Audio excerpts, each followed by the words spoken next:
அப்படின்னு சொல்லுவாங்க. இப்படி பல வித்த வச்சிருக்காங்க, ஏமாத்துறாங்க. நம்மளுடைய பேராசையும் அறியாமையும் தான் இந்த மாதிரி சைபர் ஃப்ராட்ஸ்க்கான மூலதனமே. டிஜிட்டல் அரெஸ்ட்ங்கிற ஒரு சட்டமே நம் சட்டத்துறையில இல்லை, நம்ப வேண்டாம். இதுல மக்கள் பல கோடி ரூபாய் ஏமாத்திருக்காங்க. இதுல ஏமாந்தவங்க சின்னவங்க பெரியவங்க, படிச்சவங்க படிக்காதவங்க பேருமே இருக்கு.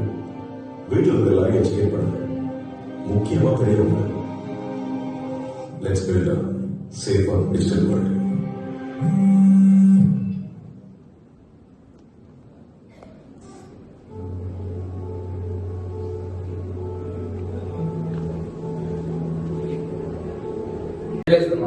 யாரும் மோசடி செஞ்சிருக்காங்க.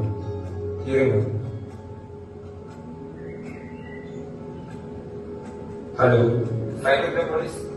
ஆன்லைன் நிதி மோசடிகளில் இழந்த பணத்தை 3 நாட்களுக்குள் புகார் அளித்தால் திரும்ப பெற முடியும். தங்கள் வங்கிக் கணக்கிலிருந்து மோசடி நபர்களின் வங்கிக் கணக்கிற்கு செலுத்தப்பட்ட பணத்தை அவர்கள் வெளியே எடுக்காதவாறு ஃப்ரீஸ் செய்து தடுக்கப்படும். மேலும் வேறு ஏதேனும் சைபர் குற்றங்கள் தொடர்பாக காவல் நிலையத்திற்கு நேரில் வராமலேயே www.cybercrime.gov.in என்ற வலைதளத்தில் புகார் அளித்தால் உடனடியாக நடவடிக்கை மேற்கொள்ளப்படும். மோசடியாளர்களால் செய்யப்படும் நிதி பரிவர்த்தனைகளை மேலும் செயலாக்குவதை தடுக்கும் வகையில் தடுப்பு பிரிவு